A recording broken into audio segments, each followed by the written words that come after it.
Price. ഇന്ന് സ്വല്പസമയം നമ്മൾ പ്രാർത്ഥനയെക്കുറിച്ചുള്ള ചില കാര്യങ്ങൾ ധ്യാനിക്കാം. പ്രാർത്ഥിക്കുന്നതിന് മുമ്പ് ഏറ്റവും അത്യാവശ്യമായി വേണ്ടത് ദൈവമായിട്ടുള്ളൊരു ഇൻറ്റിമസിയാണ്, അതായത് ഒരു അടുപ്പം. അതായത് കമ്മ്യൂൺ എന്നുള്ളൊരു വാക്കാണ് ഇംഗ്ലീഷിലെ. പ്രാർത്ഥനയ്ക്ക് മുമ്പായിട്ട് നമ്മളിൽ ഉണ്ടാകേണ്ട ഒരു കാര്യം എന്ന് പറയുന്നത്, നമ്മൾ പ്രാർത്ഥിക്കുമ്പോൾ ചുറ്റുമുള്ള ആളുകളെ ഒന്നും ഓർക്കാതെ ദൈവത്തിലെ മുഖത്തേക്ക് മാത്രം നോക്കി, അല്ലെങ്കിൽ ദൈവത്തിൽ മാത്രം ശ്രദ്ധ കേന്ദ്രീകരിച്ചുകൊണ്ട് വേണം പ്രാർത്ഥിക്കാനായിട്ട്. വാക്കുകൾ ദൈവത്തോട് ഏറ്റവും ഇൻറ്റിമേറ്റ് ആയിട്ടുള്ള, ഏറ്റവും അടുപ്പുള്ള ഒരാളോട് സംസാരിക്കുന്ന പോലെ വേണം നമ്മൾ പ്രാർത്ഥിക്കാനായിട്ട്. ആ പ്രാർത്ഥനയുടെ വാക്കുകളൊക്കെ വളരെ സിമ്പിളായിരിക്കണം. ചിലരൊക്കെ ദൈവത്തിനെ അങ്ങോട്ട് പഠിപ്പിക്കുന്ന രീതിയിൽ ദൈവദിനം ഒക്കെ കോട്ട് ചെയ്തുകൊണ്ട് അങ്ങ് ഇങ്ങനെ പറഞ്ഞിട്ടുണ്ടല്ലോ, അതുകൊണ്ട് അത് എനിക്ക് നിറവേറ്റി തരണം, അങ്ങനെയൊക്കെ. അതിനേക്കാളൊക്കെ ബെസ്റ്റായിട്ടുള്ള ഒരു പ്രാർത്ഥന രീതി എന്ന് പറഞ്ഞു കഴിഞ്ഞാൽ വളരെ ഭവ്യതയോടെ, വളരെ സ്നേഹത്തോടെ, വളരെ ഇൻറ്റിമേറ്റ് ആയിട്ടുള്ള ഒരു പ്രാർത്ഥന, വളരെ അടുപ്പമുള്ള ഒരാളോട് സംസാരിക്കുന്ന പോലെ പ്രാർത്ഥിക്കാൻ കഴിയുക എന്നുള്ളതാണ്. ചിലർ പ്രാർത്ഥിക്കുന്നത് കമാൻഡ് ചെയ്യുന്ന രൂപത്തിലാണ്. യേശുവിൻ്റെ നാമത്തിൽ രോഗം സൗഖ്യമാകട്ടെ എന്നൊക്കെ പറയുമ്പോൾ അതൊരു കമാൻഡിങ് രൂപത്തിലായി മാറുന്നത് അവരറിയുന്നില്ല. നമുക്ക് ദൈവത്തിനോട് റിക്വസ്റ്റ് ചെയ്യുകയാണ് വേണ്ടത്. അതായത് ദൈവസന്നിധിയിൽ നമ്മുടെ ആവശ്യം ഉണർത്തുകയും വളരെ ഭവ്യമായ രീതിയിൽ പറയുകയുമാണ് വേണ്ടത്. ശക്തമായ പ്രാർത്ഥന എന്നൊക്കെ പറഞ്ഞ് ശബ്ദം കൂട്ടി വികാരാവേശത്തോടു കൂടി പ്രാർത്ഥിക്കുന്ന പലരെയും നമുക്ക് കാണാനായിട്ട് കഴിയും. അത്തരം പ്രാർത്ഥനയുടെ ഒരു ശരിയായിട്ടുള്ള ഒരു രീതിയല്ല എന്ന് നമ്മൾ അതിനെക്കുറിച്ച് കൂടുതൽ പഠിച്ചു കഴിഞ്ഞാൽ മനസ്സിലാക്കാനായിട്ട് കഴിയും. പിന്നെ പ്രാർത്ഥിക്കുന്നതിനിടയ്ക്ക് നമുക്ക് വേണമെങ്കിൽ ചില കേസുകളിൽ ഈ ദുഷ്ടാത്മാവിനെ ശാസിക്കാനായിട്ടൊക്കെ വരികയാണെങ്കിൽ യേശുവിൻ്റെ നാമത്തിൽ ആത്മാവിനെ, ദുഷ്ടാത്മാവിനെ ശാസിക്കുന്ന ഒരു വാക്കുകൾ ഉപയോഗിക്കുന്നതുകൊണ്ട് കുഴപ്പമില്ല. അപ്പോൾ കുറച്ച് ശക്തിയോടുകൂടിയൊക്കെ യേശുവിൻ്റെ നാമത്തിൽ മാറിപ്പോകട്ടെ എന്നൊക്കെ പറയാം. എന്നല്ലാതെ ആ സംസാര രീതി, ദൈവമായിട്ടുള്ള സംസാര രീതി വളരെ ഭവ്യമായ രീതിയിലായിരിക്കണം എന്നുള്ളതാണ്. ഒരു പെറ്റീഷൻ്റെ രൂപത്തിലായിരിക്കണം. അതിന് തുടക്കം ഇങ്ങനെ ആയിരിക്കണം. ഒരു കമ്മ്യൂണിക്കേഷൻ ഉണ്ടാക്കിയതിന് ശേഷം, കമ്മ്യൂണിക്കേഷൻ ഉണ്ടാവണമെങ്കിൽ ആദ്യം തന്നെ നമ്മുടെ ഭാഗത്ത് എന്തെങ്കിലും തെറ്റുകളുണ്ടെങ്കിൽ അതെല്ലാം ദൈവം ഭാഗം ഏറ്റു പറഞ്ഞുകൊണ്ട് ക്ഷമിക്കണമേ എന്നോട് എന്ന് പറഞ്ഞുകൊണ്ട് വേണം തുടങ്ങാനായിട്ട്. പിന്നെ ദൈവം നമുക്ക് നൽകിയിട്ടുള്ള നന്മകളെ ഓർത്തുകൊണ്ട് ദൈവത്തിന് നന്ദി പറയുവാൻ, സ്തോത്രം പറയുവാനായിട്ട് കഴിയണം. അപ്പോഴാണ് പ്രാർത്ഥന ശരിയായ രീതിയിൽ ആവുന്നത്. അങ്ങനെ പ്രാർത്ഥിക്കാനായിട്ട് കർത്താവ് പല സ്ഥലങ്ങളിലും പഠിപ്പിച്ചിട്ടുണ്ട്. ആ പഠിപ്പിച്ച ഒരു ഭാഗം നമുക്ക് ഇപ്പോൾ ധ്യാനിക്കാം. ആ ഭാഗം ലൂക്കോസിന്റെ സുവിശേഷം 11-ാം അധ്യായത്തിൽ ആണ് അതിനെക്കുറിച്ച് പറഞ്ഞിട്ടുള്ളത്. 5 മുതൽ 13 വരെയുള്ള വാക്യങ്ങളിൽ വളരെ വ്യക്തമാക്കി തന്നെയാണ് കർത്താവ്. യേശുക്രിസ്തു അത് വളരെ വ്യക്തമായ രീതിയിൽ ശിഷ്യന്മാരെയാണ് പഠിപ്പിച്ചത്. അതെങ്ങനെയാണെന്നുള്ളത് നമുക്കൊന്ന് വായിച്ചു തരാം. ലൂക്കോസ് 11-ന്റെ 5 മുതൽ 13 വരെ. പിന്നെ അവൻ അവരോട് പറഞ്ഞത്, നിങ്ങളിൽ ആർക്കെങ്കിലും ഒരു സ്നേഹിതനുണ്ട് എന്നിരിക്കട്ടെ. അവൻ അർദ്ധരാത്രിക്ക് അവൻ്റെ അടുക്കൽ ചെന്ന്, സ്നേഹിത, എനിക്ക് 3 അപ്പം വായ്പ തരണം. എൻ്റെ ഒരു സ്നേഹിതൻ വഴിയാത്രയിൽ എൻ്റെ അടുക്കൽ വന്നു.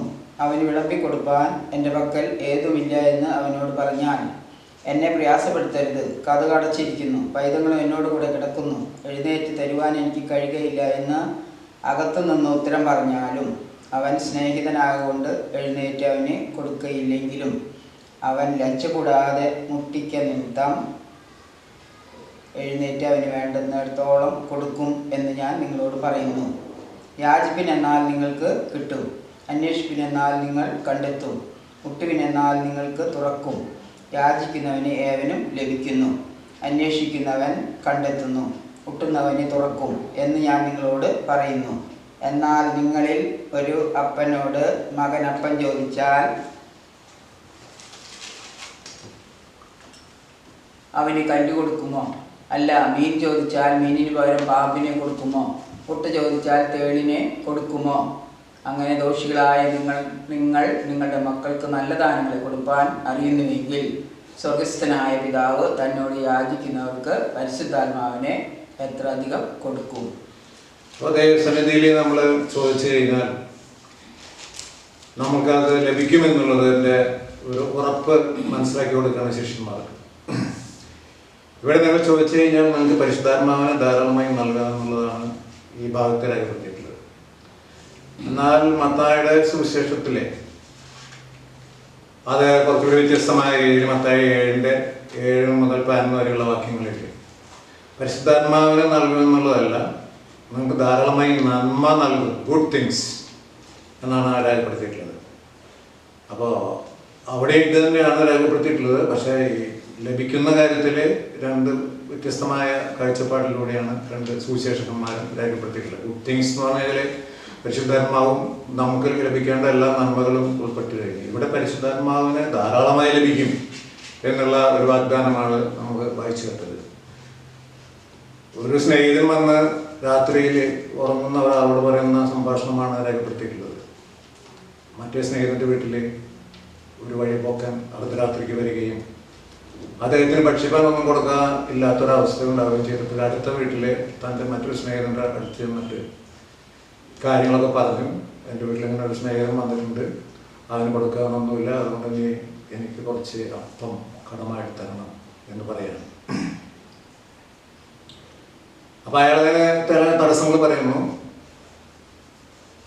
ഞങ്ങളെല്ലാവരും ഉറക്കമായി, എൻ്റെ കൂടെ കുട്ടികൾ കിടക്കുന്നുണ്ട്, വാതിലൊക്കെ അടച്ചു കഴിഞ്ഞു, ഇനി എഴുന്നേറ്റ് തരിക എന്നുള്ളത് വളരെ ബുദ്ധിമുട്ട് പിടിച്ച കാര്യമാണെന്ന് പറഞ്ഞപ്പോൾ അയാൾ അത് കേട്ട് മടങ്ങി പോവുകയല്ല ചെയ്തത്. അപ്പം ഉണ്ട് എന്നുള്ള കാര്യം അവിടെ മനസ്സിലായി. തരാൻ എഴുന്നേറ്റ് തരാനുള്ള ബുദ്ധിമുട്ട് മാത്രമേ ഉള്ളൂ. അല്ലെങ്കിൽ അപ്പം ഇല്ല എന്ന് പറഞ്ഞിരുന്നെങ്കിൽ, ഇവിടെ സ്റ്റോക്കില്ല എന്ന് പറഞ്ഞിരുന്നെങ്കിൽ തിരിച്ചു പോകാമായിരുന്നു. പക്ഷെ അവിടെ ഉണ്ട് എന്നുള്ള സംഭാഷണത്തിൽ മനസ്സിലായതുകൊണ്ട് വീണ്ടും ആ ആവശ്യം മുട്ടിപ്പായിട്ട് ലജ്ജ കൂടാതെ എന്നാണ് എഴുതിയിരിക്കുന്നത്. പെർസിസ്റ്റൻ്റ് ആയിട്ടുള്ള പ്രാർത്ഥന അല്ലെങ്കിൽ ആവശ്യം ഉന്നയിക്കൽ, അത് കേട്ടപ്പോൾ അയാൾ എഴുന്നേറ്റ് ആ സ്നേഹിതന് ആവശ്യമുള്ളിടത്തോളം അപ്പം എടുത്തു കൊടുത്തു എന്നുള്ളതാണ് കർത്താവ് ഈ ശിഷ്യന്മാരെ പഠിപ്പിക്കുന്നത്. ഒരു ഉപമയുടെ രൂപത്തിൽ അല്ലെങ്കിൽ സംഭവവികാസത്തിൻ്റെ രൂപത്തിലാണ് അത് രേഖപ്പെടുത്തിയിട്ടുള്ളത്. എന്നിട്ട് പറയുകയാണ്, നിങ്ങൾ യാചിച്ചു കഴിഞ്ഞാൽ നിങ്ങൾക്ക് തീർച്ചയായിട്ടും ലഭിക്കും. ആസ്ക് എന്നുള്ള ഇംഗ്ലീഷ് വാക്കാണ് യാചിക്കുക എന്നുള്ളതിന് അവിടെ രേഖപ്പെടുത്തിയിട്ടുള്ളത്. ഒരു ഉത്തരത്തിന് വേണ്ടി ചോദിക്കുന്നതിനാണ് ആസ്ക് എന്ന് പറയുക. Call for an answer. നമുക്കൊരു മറുപടി കിട്ടാൻ വേണ്ടി ചോദിക്കുന്നതിനാണ് അല്ലെങ്കിൽ ഒരു സേവനമോ അല്ലെങ്കിൽ എന്തെങ്കിലും സാധനമോ അല്ലെങ്കിൽ ഒരു ഇൻഫർമേഷനോ കിട്ടുന്നതിന് വേണ്ടി ചോദിക്കുന്നതിനാണ് ആസ്ക് എന്ന് പറയാം. അങ്ങനെയാണെങ്കിൽ നിങ്ങൾ ചോദിച്ചു കഴിഞ്ഞാൽ നിങ്ങൾക്ക് ലഭിക്കും എന്നുള്ളതാണ്. ലഭിക്കുക എന്നുള്ളത് നമുക്കറിയാം, ഗീവ് എന്നുള്ള ഇംഗ്ലീഷ് വാക്കാണ്. അപ്പോൾ അതിൻ്റെ അർത്ഥം hand over with payment or without payment. കാശ് കൊടുത്തിട്ടോ കാശ് കൊടുക്കാതെയോ ലഭിക്കുന്ന ഇതിനെയാണ്, അങ്ങനെ കിട്ടുന്നതിനാണ് ഗീവ് എന്നുള്ളത് ഉദ്ദേശിക്കുന്നത്. അത് കാശ് കൊടുത്തിട്ട് ചിലപ്പോൾ ഫോർ പേയ്മെൻറ്റ് ഓർ കോമ്പൻസേഷൻ അങ്ങനെ കൊടുത്തിട്ടും നമുക്ക് സാധനങ്ങൾ ലഭിക്കാം. അപ്പോൾ നമുക്കിവിടെ ഈ ഇതിൽ കർത്താവ് പഠിപ്പിക്കുന്നത് നിങ്ങൾ ചോദിച്ചു കഴിഞ്ഞാൽ നിങ്ങൾക്ക് ലഭിക്കും എന്നുള്ളതാണ്. ലഭിക്കുക എന്നുള്ളത് ഏറ്റവും പ്രധാനപ്പെട്ട കാര്യമാണ്, നമ്മൾ ചോദിക്കണം എന്നുള്ളതാണ്. അതോടൊപ്പം തന്നെ കർത്താവ് പറയാണ് അന്വേഷിക്കുക. അതിൻ്റെ ഇംഗ്ലീഷ് വാക്ക് സീക്ക് എന്നാണ്. ട്രൈ ടു ഫൈൻഡ്, കണ്ടെത്താനായിട്ട് നമ്മൾ അന്വേഷിക്കുക അല്ലെങ്കിൽ അതിനുവേണ്ടി നോക്കുക എന്നൊക്കെ അർത്ഥമാണ്. ലുക്ക് ഫോർ എന്നുള്ള അർത്ഥത്തിലാണ് സീക്ക് എന്നുള്ള വാക്ക്. അപ്പോൾ അന്വേഷിച്ച് കണ്ട് കിട്ടുന്നതിനാണ് കണ്ടെത്തുക. അന്വേഷിപ്പിൻ കണ്ടെത്തും, ഫൈൻഡ് എന്നുള്ള ഇംഗ്ലീഷ് വാക്കാണ്. അന്വേഷിച്ച് കഴിഞ്ഞാൽ നമ്മൾ തീർച്ചയായിട്ടും കണ്ടെത്തും. അപ്പോൾ ആ കണ്ടെത്തുക എന്നുള്ളത് ഒരു ദൈവത്തിൽ നിന്ന് നമുക്ക് ലഭിക്കുന്ന, അന്വേഷിച്ച് കഴിഞ്ഞാൽ നമുക്ക് കണ്ടെത്താൻ കഴിയുമെന്നുള്ള ഒരു ഉറപ്പ് കർത്താവായ യേശു ക്രിസ്തു അവിടെ നമ്മളെ പഠിപ്പിക്കുകയാണ്. ഈ ശിഷ്യന്മാരെ പഠിപ്പിച്ചത് നമ്മളെയും കൂടി പഠിപ്പിക്കുകയാണ്. പിന്നെ കർത്താവ് പറഞ്ഞത് മുട്ടിക്കഴിഞ്ഞാൽ തുറക്കും എന്നുള്ളതാണ്. നോക്ക് എന്നുള്ള വാക്കാണ്. ഹിറ്റ് ചെയ്യുക അല്ലെങ്കിൽ തട്ടുക എന്നുള്ള അർത്ഥത്തിലാണ് നോക്ക്. ഓപ്പൺ എന്ന് പറഞ്ഞു കഴിഞ്ഞാൽ ക്ലോസ് ചെയ്തിട്ടുള്ള സാധനം തുറക്കുക. നോട്ട് ക്ലോസ്ഡ് എന്നാണ് ഓപ്പൺ എന്നുള്ള. ഓപ്പൺ എന്നാണ് തുറക്കുക എന്നുള്ള ഇംഗ്ലീഷ് വാക്ക്. അപ്പോൾ ഈ 3 കാര്യങ്ങൾ എപ്പോഴും നമ്മുടെ ജീവിതത്തിൽ നമ്മുടെ മനസ്സിൽ നിർത്തേണ്ടതായിരിക്കണം. യാചിക്കുവിൻ എന്നാൽ നിങ്ങൾക്ക് ലഭിക്കും, അന്വേഷിക്കുവിൻ എന്നാൽ കണ്ടെത്തും, മുട്ടുവിൻ തുറക്കപ്പെടും. എന്നിട്ട് കർത്താവ് പിന്നെയും പറയാണ്, ഒരു അപ്പൻ മക്കൾക്ക് ചോദിച്ചു കഴിഞ്ഞാൽ ഈ സാധനങ്ങളൊക്കെ കൊടുക്കുക. അപ്പം ചോദിച്ചാൽ കല്ല് കൊടുക്കുമോ, മീൻ ചോദിച്ചാൽ പാമ്പിന് കൊടുക്കുമോ, മുട്ട ചോദിച്ചാൽ തേളിന് കൊടുക്കുമോ? ഒന്നും കൊടുക്കില്ല, നല്ല തന്നെ കൊടുക്കുള്ളൂ. അങ്ങനെയാണെങ്കിൽ നിങ്ങളുടെ പിതാവാൻ ദൈവം, സ്വർഗത്തിലെ പിതാവ് നിങ്ങൾക്ക് പരിശുദ്ധാത്മാവിനെ ധാരാളമായി നൽകുമെന്നാണ് പറഞ്ഞിരിക്കുന്നത്. പരിശുദ്ധാത്മാവിനെ ചെറിയ ചിന്തകൾ മാത്രം ഞാൻ പറയാം, അധികം പറയാനുള്ള സമയം നമുക്കില്ലല്ലോ. പരിശുദ്ധാത്മ ഒരു മനുഷ്യൻ സ്നാനമേൽക്കുന്ന സമയത്ത് അല്ലെങ്കിൽ മാമോദീസ സ്വീകരിക്കുന്ന സമയത്ത് തന്നെ ആ വ്യക്തിയുടെ ആത്മാവിലേക്ക് ദൈവത്തിൻ്റെ പരിശുദ്ധാത്മാവ് വന്ന് ചേരും. അതാണ് ആദ്യത്തെ പരിശുദ്ധാത്മാവ് നമ്മുടെ ആത്മാവിൽ വന്ന് ചേരുന്നത്. പിന്നീട് വരുന്നതൊക്കെ അതിൻ്റെ പുതുക്കം, അതിൻ്റെ നിറവ്, അതിൻ്റെ ശക്തി നമ്മളിൽ കൂടുതലായിട്ടുണ്ടാവുക എന്നൊക്കെയാണ്. അപ്പോൾ സ്നാനമേറ്റ അല്ലെങ്കിൽ മാംസം സ്വീകരിച്ച ഒരു വ്യക്തിയിൽ പരിശുദ്ധാത്മാവ് വസിക്കുന്നുണ്ട്. കൂടുതലായിട്ട് നമ്മൾ അതിൻ്റെ നിറവ് ആവശ്യമുണ്ടെങ്കിൽ, അല്ലെങ്കിൽ പുതുക്കം ആവശ്യമുണ്ടെങ്കിൽ, അതിൻ്റെ ശക്തി ആവശ്യമുണ്ടെങ്കിൽ നമ്മൾ ചോദിച്ചു കഴിഞ്ഞാൽ ധാരാളമായിട്ട് ആ ശക്തി നൽകാം, അല്ലെങ്കിൽ ധാരാളമായിട്ട് ആ ശക്തി കൊണ്ട് നിറയ്ക്കാം എന്നുള്ള കാര്യമാണ് കർത്താവ് ഇവിടെ നമുക്ക് പഠിപ്പിച്ചു തരുന്നത്.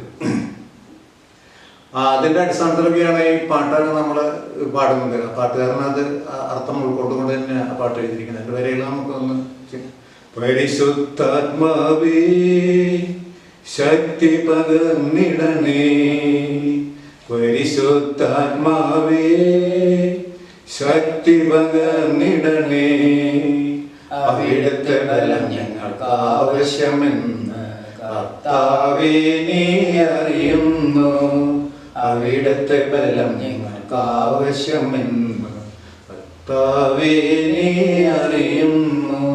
മറ്റൊരു പാട്ടിലെ പാടുന്നത് തന്നാലും നാദ ആത്മാവിനെ ആശ്വാസദായകനെ, തന്നാലും നാദ നിൻ ജീവനെ നിത്യസഹായകനെ.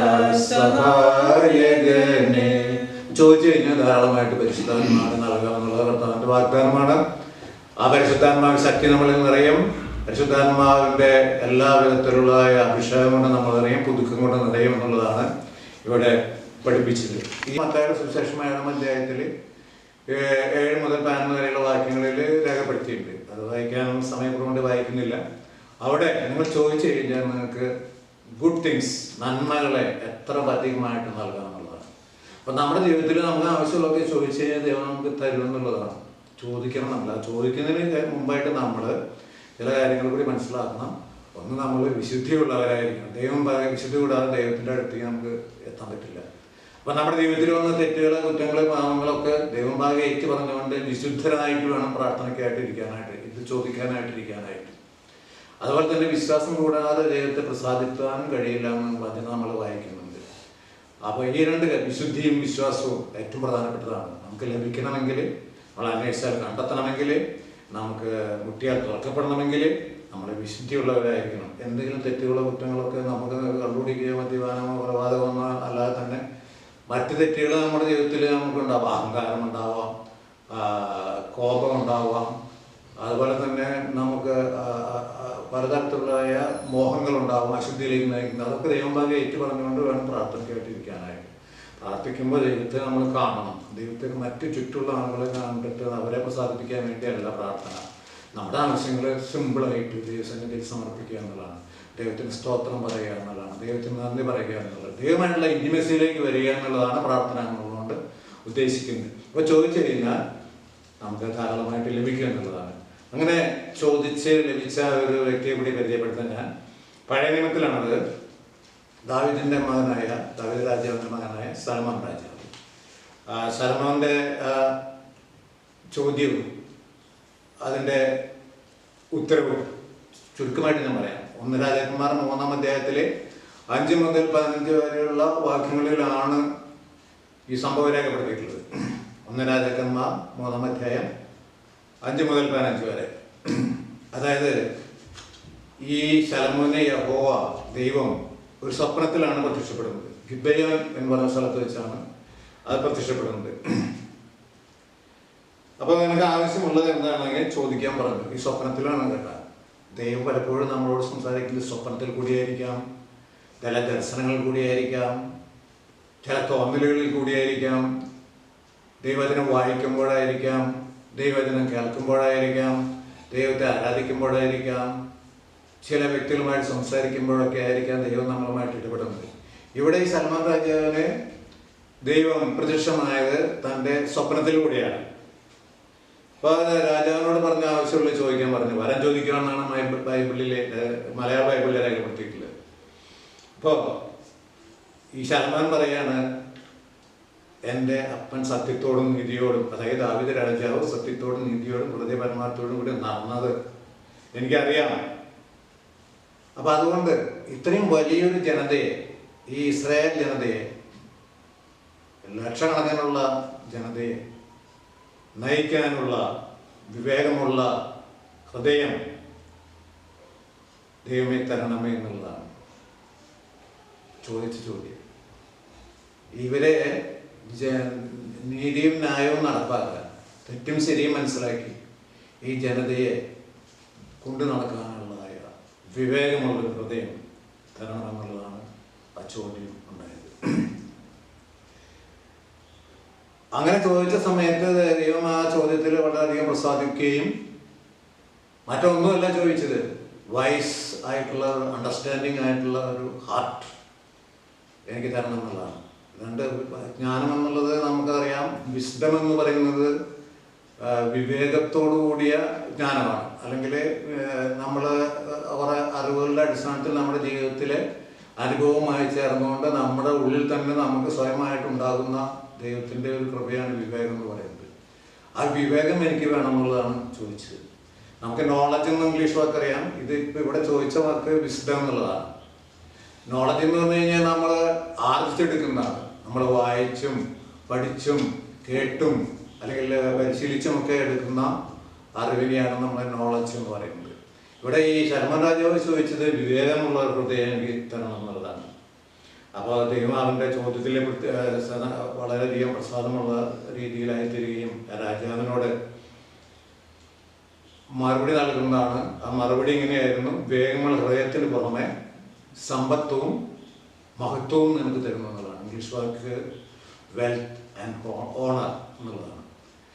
ചോദിച്ചതിന് പുറമെ വിവേകമുള്ള ഹൃദയം എനിക്ക് തരണമെന്നുള്ളതാണ് ചോദിച്ചത്. ഈ ജനതയെ നയിക്കാനുള്ള വിവേകമുള്ള ഹൃദയം ചോദിച്ചപ്പോൾ ദൈവം അതിന് പുറമെ സമ്പത്തവും മഹത്വവും സൽമാൻ രാജാവിനെ കൊടുത്തു എന്നുള്ളതാണ്. പിന്നീട് ഒരു കാര്യം കൂടി സൽമാൻ രാജാവിനോട് പറഞ്ഞത് കൂടി ഒന്ന് നമുക്ക് മനസ്സിലാക്കിയിരിക്കുന്നത് നല്ലതാണ്. നിന്റെ പിതാവായ ദാവീദ് രാജാവ് ചട്ടങ്ങളും കൽപ്പനകളും, യഹോവയുടെ ചട്ടങ്ങളും കൽപ്പനകളും ഒക്കെ പ്രമാണിച്ച് നടന്ന ഒരു വ്യക്തിയാണ്.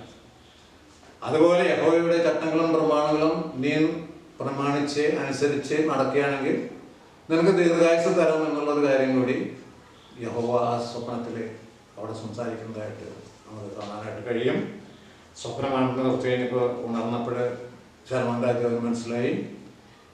എങ്കിലും ദൈവം ആ ശലോമോൻ രാജാവിന് വിവേകമുള്ള ഹൃദയം നൽകി എന്നുള്ളത് അതിൻ്റെ അടുത്ത അധ്യായത്തിൽ ഒരു ഉദാഹരണം പറഞ്ഞ് നമുക്ക് മനസ്സിലാക്കി തരുന്നുണ്ട്.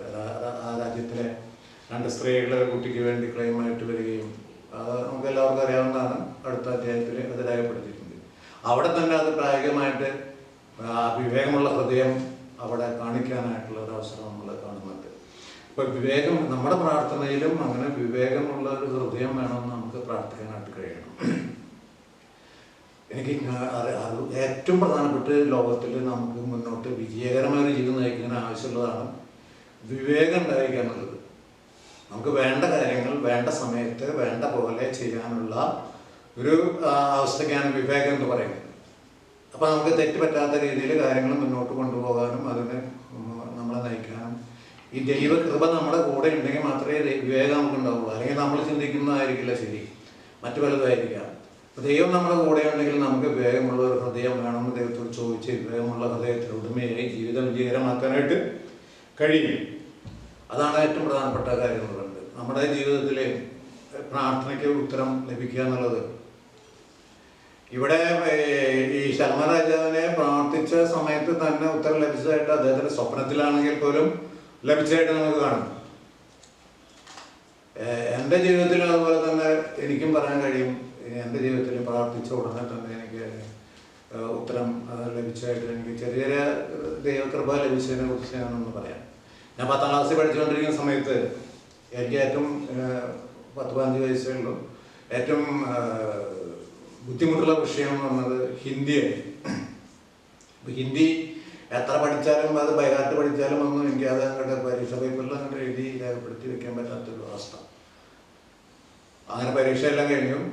എല്ലാ പേപ്പറുകളും നോക്കിയപ്പോൾ എല്ലാ പേപ്പറുകളിലും ഞാൻ തന്നെ അത് വാല്യൂ ചെയ്ത് നോക്കിയപ്പോഴും എല്ലാവർക്കും നല്ല മാർക്ക് കിട്ടാനുള്ള സാധ്യതയുണ്ട്. പരീക്ഷ കഴിയുമ്പോൾ നമ്മൾ എത്ര മാർക്ക് കിട്ടുന്ന ഏകദേശം കണക്കൂട്ടി നോക്കുമല്ലോ. അങ്ങനെ കണക്കൂട്ടി നോക്കിയപ്പോൾ ഹിന്ദിയിൽ മാത്രമേ എനിക്ക് 100-ൽ 27 മാർക്ക് കിട്ടാൻ സാധ്യതയുള്ളൂ. അപ്പോൾ സാധാരണ എനിക്കത് തോൽക്കും. അപ്പോൾ ദൈവത്തോട് പറഞ്ഞു, മറ്റേതൊക്കെ ഞാൻ ജയിക്കും ദൈവമേ, എനിക്ക് ഈ ഹിന്ദിയിൽ ജയിക്കാനുള്ള ഒരു വഴി കാണിച്ചു തരണമേ, അത് എന്നെ ജയിപ്പിക്കണം എന്നാണ് മുട്ടിപ്പായിട്ട് പ്രാർത്ഥിക്കാൻ തുടങ്ങി. അങ്ങനെ പ്രാർത്ഥിച്ച് പരീക്ഷയുടെ കഴിഞ്ഞ് കുറച്ച് ദിവസം കഴിഞ്ഞപ്പോൾ ആ റിസൾട്ട് വരുന്നതിന് മുമ്പ് സാധാരണ ആ കാലഘട്ടത്തിലൊക്കെ ഇതൊക്കെ വളരെ പഴക്കമുള്ള കാലഘട്ടം 1965 കാര്യമാണ് പറയുന്നത്. മോഡറേഷൻ മാർക്ക് കൊടുക്കുന്ന ഒരു പരിപാടിയാണ് എല്ലാ വിഷയങ്ങൾക്കും. അപ്പോൾ എല്ലാ വിഷയങ്ങൾക്കും ജയിക്കുക, ഒരു വിഷയത്തിൽ മാർക്കുകയും തോൽക്കാൻ സാധ്യതയുള്ള കുട്ടികൾക്ക് 5 മാർക്ക് ആ വിഷയത്തിൽ മോഡറേഷൻ കൊടുക്കുക, അങ്ങനെ ഒരു രീതി അന്നുണ്ടായിരുന്നു. അപ്പോൾ അങ്ങനെയാണെങ്കിൽ 5 മാർക്ക് മോഡറേഷൻ കൊടുത്ത പോലെ എനിക്ക് 32 മാർക്ക് കിട്ടുള്ളൂ. അപ്പോൾ 35 മാർക്ക് വേണം ഹിന്ദിയിൽ ജയിക്കുന്നത്. അപ്പോൾ ഞാൻ പ്രാർത്ഥിച്ചു, കർത്താവെ എന്നെ ജയിപ്പിക്കണം ഹിന്ദിയിൽ ജയിപ്പിക്കണം. അങ്ങനെ പ്രാർത്ഥിച്ചു. ആ കൊല്ലം തീരുമാനമെടുത്തു സർക്കാരിൻ്റെ ഭാഗത്തു നിന്ന് 5 മാർക്കിന് പകരം 10 മാർക്ക് മോഡറേഷൻ കൊടുക്കാൻ തീരുമാനിച്ചു. അങ്ങനെ വന്നപ്പോൾ എനിക്ക് 27 10 37 മാർക്ക് കിട്ടും. അപ്പോൾ ഞാൻ ജയിക്കും. റിസൾട്ട് വന്ന് നോക്കിയപ്പോൾ ഞാൻ എല്ലാ വിഷയവും ജയിച്ചിട്ടുണ്ട്. എനിക്ക് ഹിന്ദിയിൽ 37 മാർക്ക്. അപ്പോൾ ദൈവത്തോട് നമ്മൾ ചോദിച്ചു കഴിഞ്ഞാൽ ഉടനെ മറുപടി കിട്ടും എന്നുള്ളതാണ് ഞാൻ പറഞ്ഞത്. ഇനി ചിലപ്പോഴും നമുക്ക് അങ്ങനെ മറുപടി കിട്ടാത്ത സന്ദർഭങ്ങൾ എൻ്റെ ജീവിതത്തിൽ. ഈ ഒരു കാര്യം കൂടി പറയാൻ പെട്ടെന്ന് മറുപടി കിട്ടിയ മറ്റൊരു കാര്യം, എനിക്കൊരു ജോലി സർക്കാരിൽ ലഭിച്ചു എന്നുള്ളതാണ്. ഞാൻ ഡിഗ്രിക്ക് 2nd ഇയർ പഠിക്കുന്ന സമയത്ത് തന്നെ PSC ടെസ്റ്റ് എഴുതി. ഫൈനൽ ഇയർ പരീക്ഷ കഴിയുന്നതിൻ്റെ അടുത്ത മാസം തന്നെ ഞാൻ സർക്കാർ ജോലിയിൽ പ്രവേശിക്കാനായിട്ട് ദൈവം തന്നൊരു കൃപയാണത്. അപ്പോൾ സാമ്പത്തികമായിട്ടൊക്കെ വളരെ ബുദ്ധിമുട്ടുള്ള സമയത്ത് ഞാൻ പ്രാർത്ഥിക്കാതെ എനിക്ക് ജീവിക്കാനൊരു വഴി കാണിച്ചു തരണം, ഒരു ജോലി, ഒരു വരുമാന മാർഗം. വയസ്സുമതിയല്ല, 20 വയസ്സുള്ള സമയത്തുള്ള പ്രാർത്ഥനയാണ്. 21 വയസ്സാവുന്നതിന് മുമ്പ് ഞാൻ സർക്കാർ ജോലിയിൽ പ്രവേശിക്കാനായിട്ട് ഇടയായി. അപ്പം ഉടനെ നമുക്ക് മറുപടി കിട്ടുന്ന കാര്യങ്ങളാണ് ഞാൻ പറഞ്ഞത്. പിന്നെ നമുക്ക് കുറേ നീണ്ട പ്രാർത്ഥനയ്ക്ക് ശേഷം മറുപടി കിട്ടുന്ന കാര്യങ്ങൾ എൻ്റെ ജീവിതത്തിലുണ്ട്. ഞാനൊരു പെൺകുട്ടിയുടെ വിവാഹത്തിന് വേണ്ടി 17 വർഷം പ്രാർത്ഥിച്ചു, വിവാഹം നടക്കാൻ വേണ്ടി. 17 വർഷം കഴിഞ്ഞപ്പോൾ ഈ പെൺകുട്ടിക്ക് 40 വയസ്സ്. 40 വയസ്സായപ്പോൾ കല്യാണം നടന്നു. പക്ഷേ 40 വയസ്സിലൊരു പെൺകുട്ടി ഗർഭിണിയാവാന്നുള്ളത് സാധാരണ നിലയ്ക്ക് സംഭവിക്കാൻ സാധ്യത കുറവാണ്. ഉണ്ടെങ്കിൽ തന്നെ ഭയങ്കര കോംപ്ലിക്കേഷൻ ആവും. പക്ഷേ വിവാഹം നടക്കുകയും വിവാഹം അടുത്ത വർഷം തന്നെ പെൺകുട്ടി അവർക്ക് ഒരു മകനെ ദൈവം നൽകുകയും ചെയ്തു. യാതൊരു കോംപ്ലിക്കേഷനൊന്നും ഇല്ലാതെ ഗർഭിണിയാവുകയും പ്രസവിക്കുകയും ചെയ്തു. അതൊരു പ്രധാനപ്പെട്ട ഒരു സംഭവമാണ്. മറ്റൊരു സംഭവം, ഞാൻ 11 വർഷം 15 വർഷം ഒരാളുടെ മാനസാന്തരത്തിന് വേണ്ടി പ്രാർത്ഥിച്ചു. അനേക വർഷങ്ങൾ പ്രാർത്ഥിച്ച് 15 വർഷം കഴിഞ്ഞപ്പോഴാണ് ആ വ്യക്തി മാനസാന്തരപ്പെടുകയും ആ വ്യക്തി ദുശ്ശീലങ്ങളിൽ നിന്ന് വിടുതൽ പ്രാപിക്കുകയും ദൈവത്തിൻ്റെ ഭാഗത്തേക്ക് വരികയും ഇപ്പോഴും അത് തുറന്നുകൊണ്ടിരിക്കുകയും ചെയ്യുന്നു. അപ്പോൾ ഏകദേശം 8-9 വർഷമായിട്ട് അദ്ദേഹം മാനസാന്തരാവസ്ഥയിൽ തന്നെയാണ്. അപ്പോൾ ദൈവം നമുക്ക് പ്രാർത്ഥനയ്ക്ക് ഉത്തരം തരുന്ന ഒരു ദൈവമാണെന്നുള്ളത് വളരെ വ്യക്തമായിട്ട് ഞാൻ മനസ്സിലാക്കി. അത് നിങ്ങളോട് ഷെയർ ചെയ്തെന്ന് മാത്രമേ ഉള്ളൂ. നിങ്ങൾക്കും അങ്ങനെ പ്രാർത്ഥിച്ചു കഴിഞ്ഞാൽ ദൈവം നമുക്ക് നല്ല ദാനങ്ങളെ, നന്മകളെ ധാരാളമായിട്ട് തരും. അതിനേക്കാൾ ഉപരിയായി പരിശുദ്ധാത്മാവിന് ധാരാളമായിട്ട് നൽകുക എന്നുള്ളതാണ്. ഈ പരിശുദ്ധാത്മാവ് ലഭിച്ചു കഴിഞ്ഞാൽ നമുക്ക് നല്ല ശക്തിയും നല്ല ബലവും ഒക്കെ ഉണ്ടാവും. മാത്രമല്ല ദൈവത്തിൻ്റെ സന്തോഷം നമുക്ക് അനുഭവിക്കാനായിട്ട് കഴിയും. പരിശുദ്ധാത്മാവിലുള്ള സന്തോഷം അനുഭവിക്കാനായിട്ട് കഴിയും.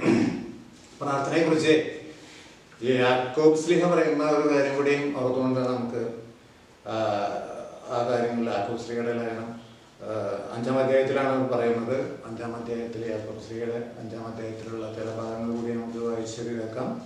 അവിടെ 13 മുതൽ 14 വരെയുള്ള വാക്യങ്ങളാണ്. അപ്പോൾ വായിക്കാം. യാക്കോബ് 5:13 മുതൽ 14 വരെ. നിങ്ങളിൽ കഷ്ടം അനുഭവിക്കുന്നവൻ പ്രാർത്ഥിക്കട്ടെ, സുഖം അനുഭവിക്കുന്നവൻ പാട്ടുപാടട്ടെ. നിങ്ങളിൽ ദീനമായി കിടക്കുന്നവൻ സഭയിലെ മൂപ്പന്മാരെ വരുത്തട്ടെ. അവർ കർത്താവിൻ്റെ നാമത്തിൽ അവനെ എണ്ണ പൂശി അവന് വേണ്ടി പ്രാർത്ഥിക്കട്ടെ. എന്നാൽ വിശ്വാസത്തോടു കൂടിയ പ്രാർത്ഥന ദീനക്കാരനെ രക്ഷിക്കും. കർത്താവ് അവനെ എഴുന്നേൽപ്പിക്കും. അവൻ പാപം ചെയ്തിട്ടുണ്ടെങ്കിൽ അവനോട് ക്ഷമിക്കും. എന്നാൽ നിങ്ങൾക്ക് രോഗശാന്തി വരേണ്ടതിന് തമ്മിൽ പാപങ്ങളെ ഏറ്റുപറഞ്ഞ് ഒരുവന് വേണ്ടി ഒരുവൻ പ്രാർത്ഥിപ്പിൻ. നീതിമാന്റെ ശ്രദ്ധയോടുകൂടിയ പ്രാർത്ഥന വളരെ ഫലിക്കുന്നു.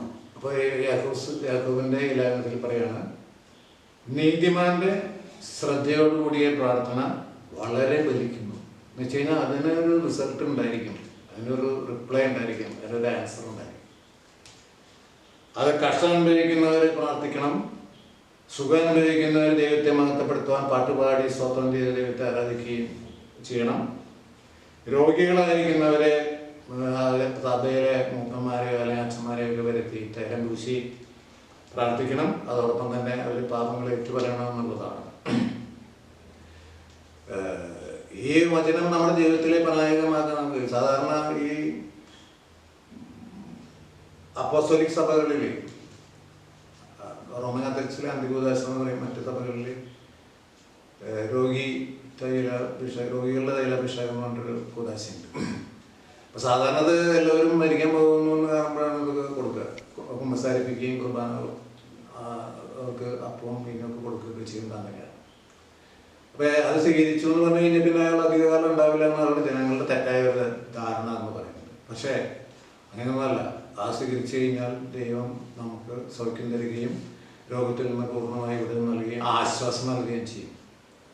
അപ്പോൾ അത് സ്വീകരിക്കാൻ ഒരു മടി വിചാരിക്കേണ്ട കാര്യമില്ല. എൻ്റെ ജീവിതത്തിൽ ഒരു അനുഭവം ഉണ്ടായിരുന്നു. ഞാനൊരു മേജർ ഓപ്പറേഷന് കഴിഞ്ഞ വർഷം വിധേയമായിരുന്ന സന്ദർഭത്തിൽ ഇത്തരമൊരു ശുശ്രൂഷ, രോഗികളുടെ തൈലാഭിഷേകം എന്ന് പറഞ്ഞ ഒരു ശുശ്രൂഷ നടത്താനായിട്ട് ഇടയായി. അത് അന്തികൂദാശമാണ് സാധാരണ പറയാം.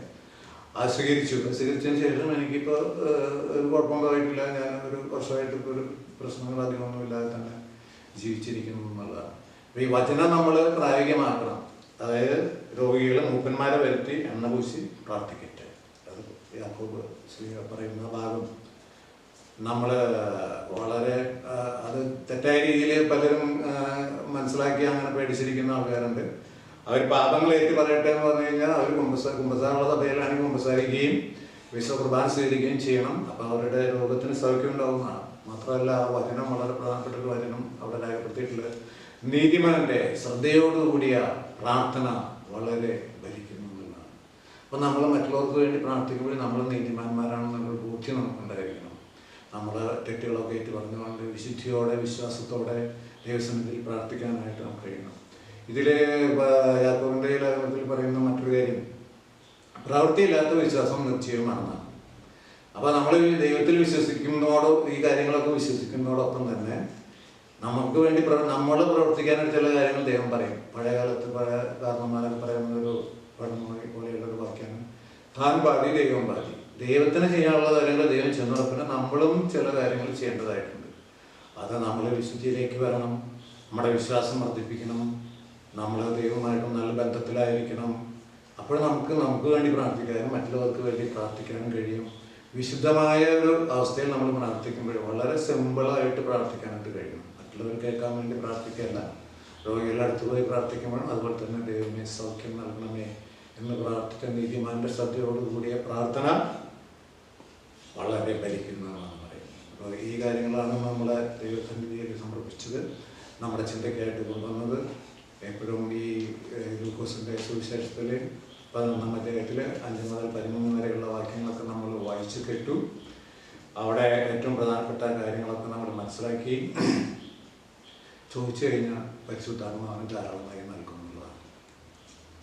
പരിശുദ്ധാത്മാവിൻ്റെ നിറവ് നമുക്ക് ലഭിച്ചു കഴിഞ്ഞാൽ, പരിശുദ്ധാത്മാവിൻ്റെ വലിയ ശക്തി നമുക്ക് ലഭിച്ചു കഴിഞ്ഞാൽ നമ്മുടെ ശരീരവും മനസ്സും ആത്മാവും ഒക്കെ വളരെ ആശ്വാസത്തിലായിരിക്കും, വളരെ സന്തോഷത്തിലായിരിക്കും.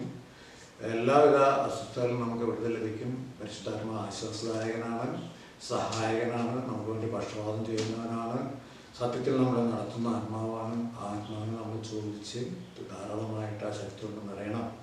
മാത്രമല്ല നമ്മളെ പ്രാർത്ഥിച്ചു കഴിഞ്ഞാൽ ദൈവം നമുക്ക് നന്മകളെ നൽകുക എന്നുള്ളത് വളരെ ഇമ്പോർട്ടൻ്റ് ആയിട്ടുള്ളൊരു കാര്യമാണ്. ദൈവം നമുക്ക് ഒരു ദോഷം വരുത്തുന്ന കാര്യങ്ങളല്ല ചെയ്യുന്നത്.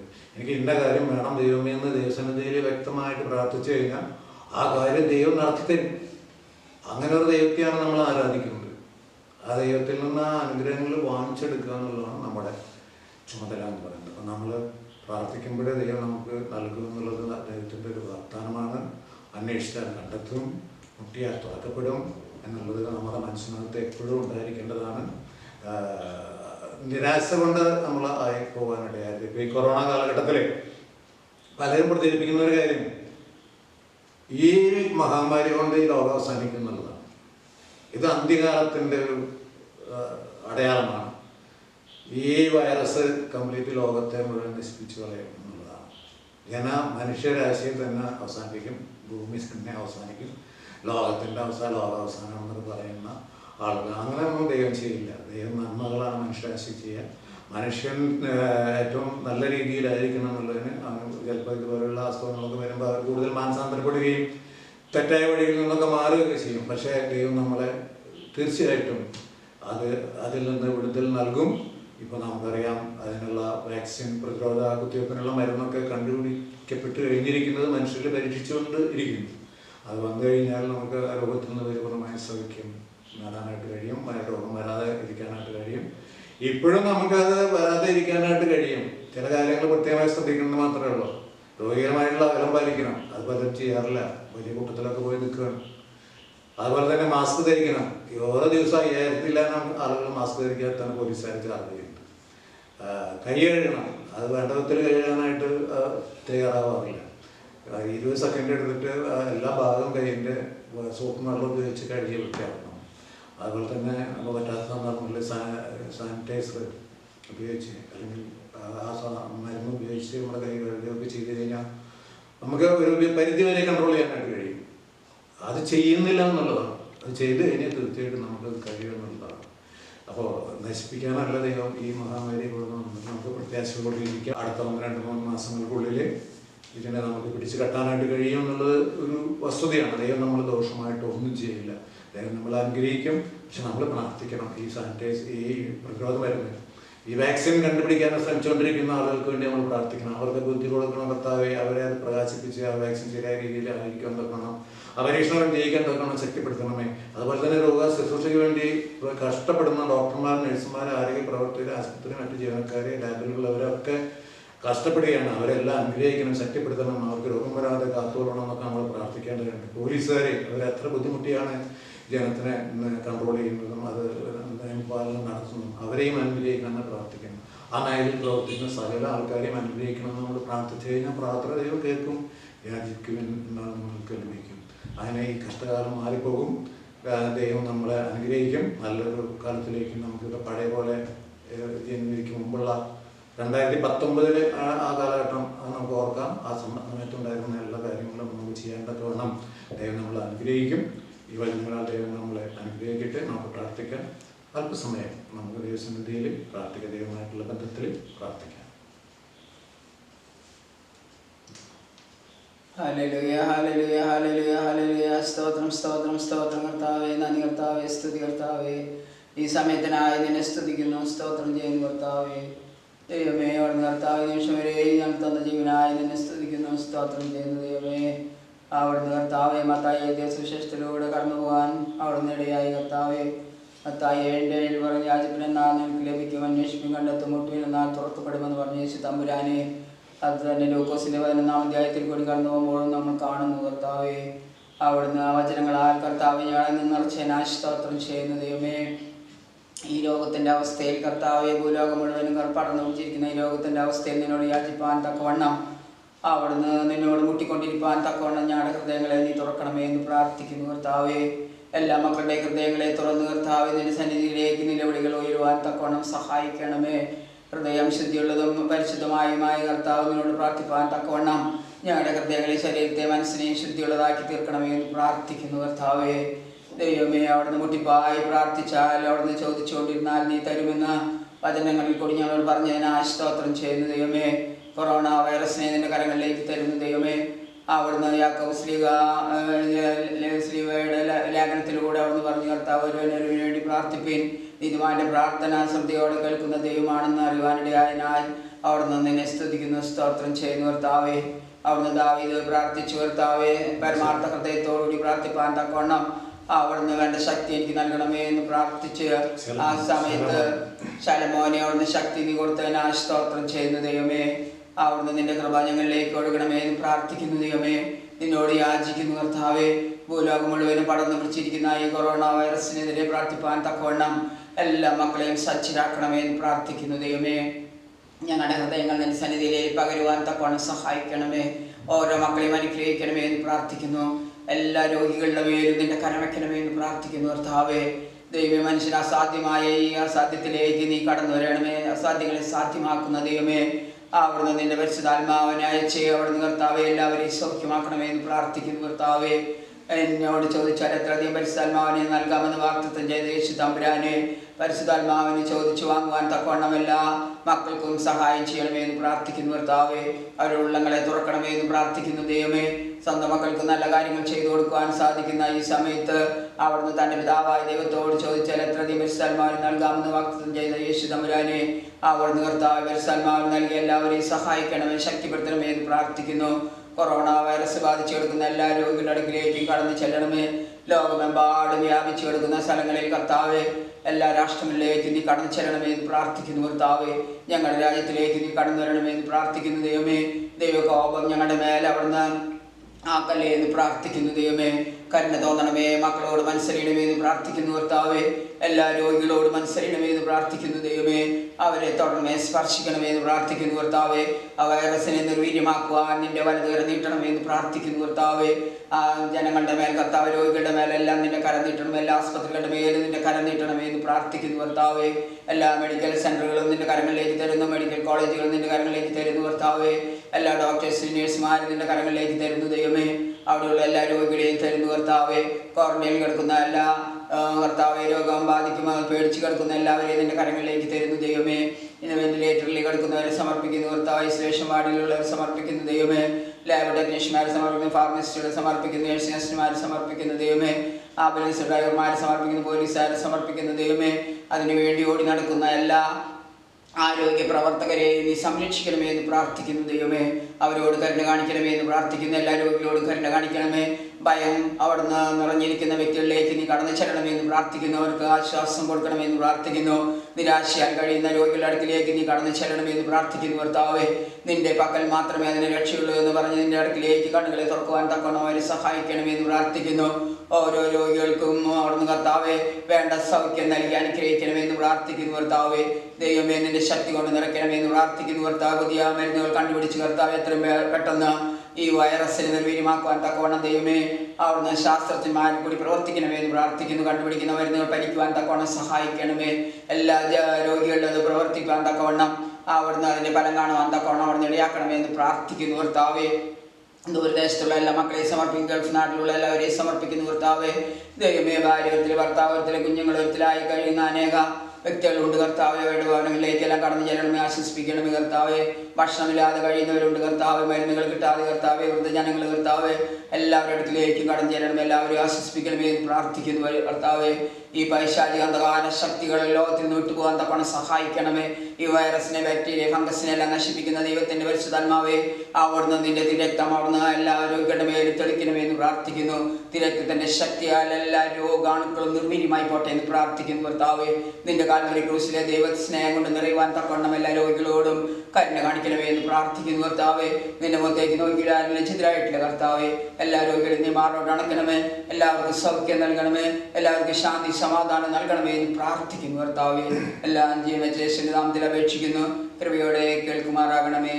ആമീൻ. പിതാവാം ദൈവത്തിന്റെ സ്നേഹവും പുത്രനമ്പുരാന്റെ കൃപയും പരിശുദ്ധാത്മാവിന്റെ സംബന്ധവും സഹവാസവും ഞങ്ങളെല്ലാവരോടും കൂടെ ഇപ്പോഴും എപ്പോഴും എന്നേക്കും ഉണ്ടായിരിക്കുമാറാകണമേ.